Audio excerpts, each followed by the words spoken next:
Coming up, by the way, 100,000 non-citizens registered to vote in Pennsylvania. Now that can affect the outcome of an election. Not the Russians, but this. It's a Washington Times story. We'll have it coming up. And also went back to the archives and found it was last June that I predicted Mueller would go fishing for Trump's finances pre-presidential run. But let's start with Jim in Naperville, Illinois. I'm glad you called. You're up first today. It's an awesome responsibility to be the first caller. I mean, you got to set the tone for everybody that follows. Maha Rusty, I hope I could raise to the occasion. I am paying towards a lifetime membership with the NRA. I pay $25 a month. I do not have I don't own a firearm.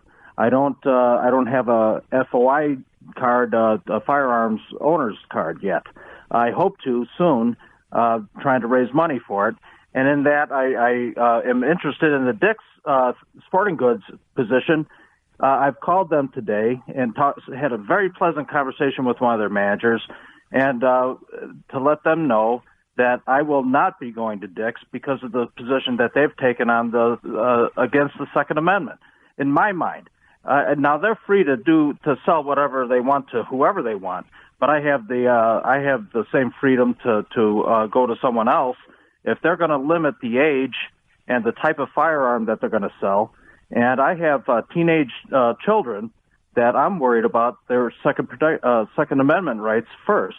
And that's why I have a membership in the NRA first. And then because without protecting our Second Amendment rights, you're not going to be able to buy the gun when the time comes. And so I don't appreciate them raising their age to 21 and restricting the type of firearm and ammunition that they could sell. Well, this is a classic. By the way, when did you join the NRA? About a year ago. But you don't have a gun, and you don't intend to anytime real soon. But you wanted to join anyway because of the work they do protecting the civil liberties involved in the Second Amendment, right? Absolutely. Okay. Well, let's go to the Dick's Sporting Goods guy. The CEO there is, his name is Ed Stack, and he was on Good Morning America today with George Stephanopoulos to talk about Dick's Sporting Goods' decision to stop selling assault-style rifles and to limit the age of buyers to 21.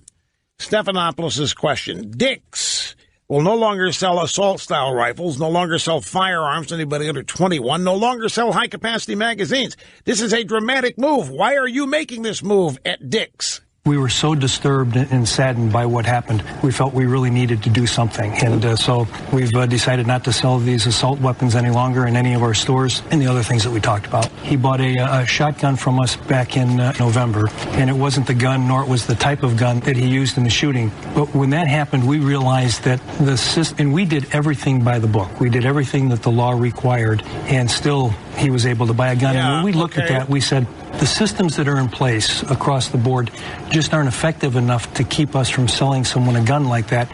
And so we've decided that we're not going to sell the assault-type rifles.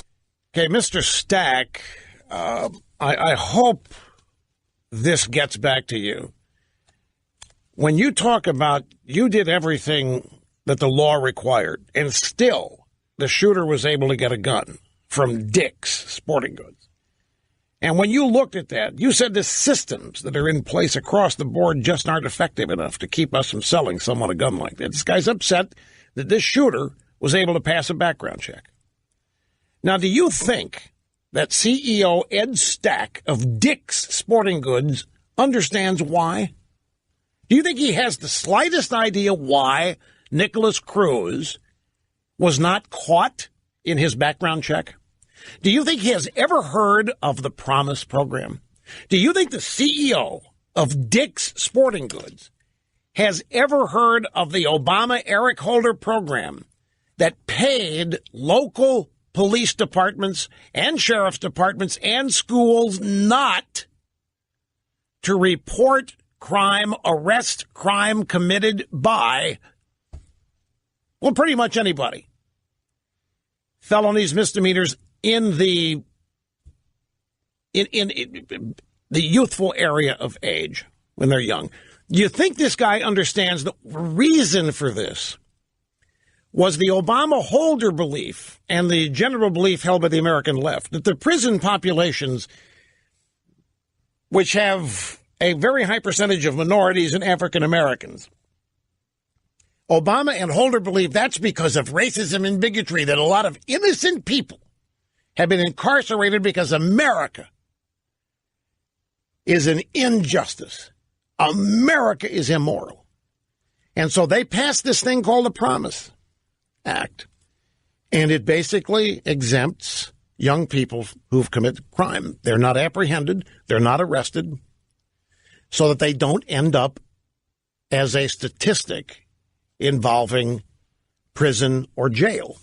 And this is designed to lower the percentage of minorities and African Americans. But the reason it works is the sheriff, the local police, the school boards are all given grant money to make sure this policy was adhered to. So the reason that Dick's Sporting Goods was unable to deny this guy his purchase is because this guy, in all of these warnings and in all of these instances that people knew he was going to crack, he wasn't in the background check system because he had not been recorded as such. He had not been arrested. He had not been dealt with. Do you think the CEO at Dick's Sporting Goods understands that? Or is he just trying to get in on what he thinks is a wave of popular opinion that he's trying to take advantage of and maybe misreading it a little bit?